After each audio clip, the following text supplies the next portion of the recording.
Hola, muy buenos días, saludos a todos, qué gusto saber que nos estás mirando. Estamos transmitiendo desde la isla de Cozumel, un lugar muy hermoso con un clima increíble en estos meses, un clima ideal, 23 grados, pero eso no es lo mejor, no es lo que más disfrutamos. Lo que más disfrutamos es la presencia de Dios y meditar la palabra de Dios juntos.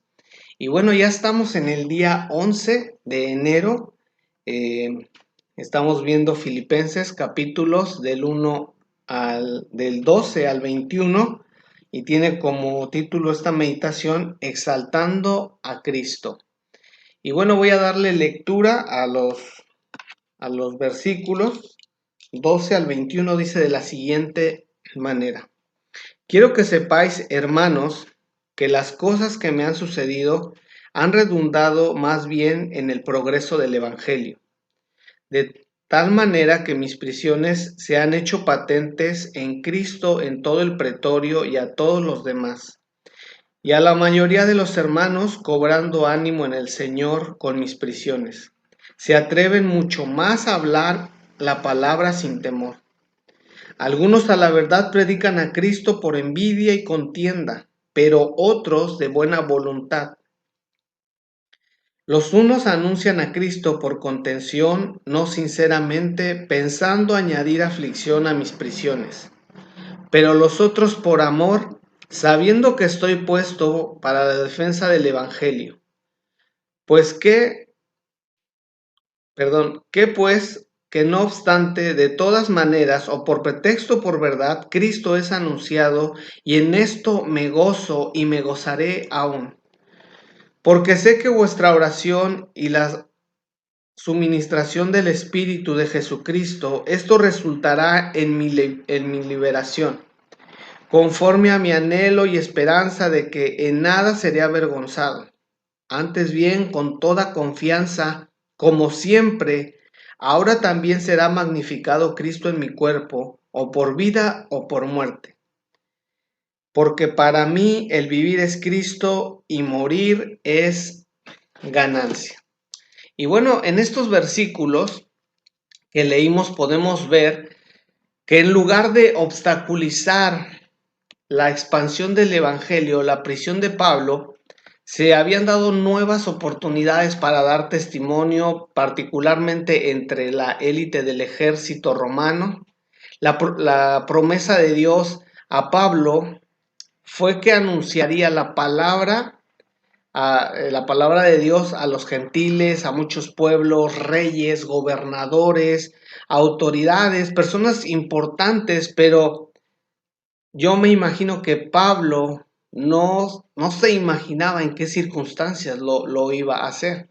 Y en ocasiones, bueno, en nuestros días, también así nos sucede a nosotros muchas veces. Tenemos una palabra de parte de Dios, pero las formas en las que Él la cumple, en las que Él la lleva a cabo, a veces nos desconciertan o no lo entendemos y eso hace desanimarnos. Por eso es importante que vayamos a la escritura porque ella nos va a dar una referencia en cuanto a las situaciones que nos tocan enfrentar por causa del servicio a Cristo. La verdad es que puede ser muy peligroso cuando somos guiados por los sentimientos y no por lo que la palabra de Dios dice. Y esa ha sido una trampa en la que muchos creyentes han caído y piensan y razonan, dicen, bueno, si tengo dificultades, si tengo problemas, pues entonces no ha de ser de Dios. Y dejan las cosas a medias, dejan las cosas inconclusas o sencillamente retroceden. No consideramos muchas veces que Dios puede utilizar cualquier circunstancia para nuestro bien y favorecer el avance de su obra. Pablo vivió todas estas circunstancias, él vio estas circunstancias como oportunidades para que se cumpliese la palabra de Dios en su vida, las promesas que Dios le había dado, la palabra que el Señor le había dado. Muchas veces nosotros condicionamos el seguir y servir al Señor de acuerdo a nuestro estado de ánimo. a cómo yo me siento, a cómo se van dando las cosas, pero la verdad es que la forma en cómo actuemos en dichas situaciones que a veces son adversas, reflejan en lo que verdaderamente creemos y confiamos. Así que aprendamos a discernir las oportunidades que eh, podría ser en medio de dificultades, para que llevemos a cabo los planes de Dios. Consideremos el ejemplo de Pablo. Los hermanos cobraron ánimo porque les inspiró con su vida. Yo no sé si usted ha visto situaciones donde muchas personas no se atreven a hacer algo y alguien se atreve y luego le sigue el que viene detrás y luego el otro y finalmente todos lo hacen. Y en su mente se rompen temores. Pablo, debemos aprender como Pablo, que ser un ejemplo de inspiración para otros.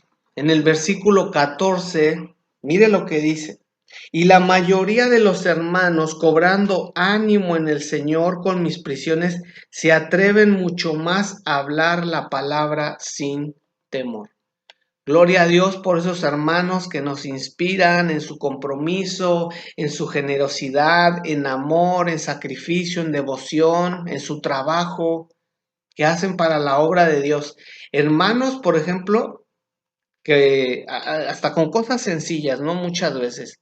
Hay hermanos que llegan caminando a la iglesia desde muy lejos porque no tienen un vehículo y a veces llegan más puntuales que los que sí lo tienen. Y que ni la lluvia, ni el frío, ni nada los detiene, que son los primeros en ofrecerse, son los primeros en dar, son un ejemplo e inspiración para nuestras vidas. Si tú y yo no tenemos nada que inspire a otros, sino más bien desanima a los demás nuestra actitud, nuestra forma de proceder, y los hace retroceder a otros en su vida de fe, bueno, está de pensarse si de verdad permanecemos en el camino. Pero hay que tener igual mucho cuidado porque Pablo dice en el versículo 16, dice, los unos anuncian a Cristo por contención, no sinceramente pensando añadir aflicción a mis prisiones. O sea que algunos sirven por razones equivocadas, pero otros de buena voluntad. Ojalá que siempre seamos de estos segundos que hacemos la obra del Señor de buena voluntad y nuestras motivaciones son sinceras. Pablo termina este bloque con su frase célebre que hemos escuchado y que hemos escuchado y han repetido millones de creyentes en la actualidad. Esa frase que dice en el versículo 21, porque para mí el vivir es Cristo y morir es ganancia. Si logramos captar esto en nuestro espíritu, no habrá nada que nos detenga, que nos derrote ni nos haga retroceder. Nos vemos mañana con una nueva meditación y que el Señor les bendiga. Toma tiempo.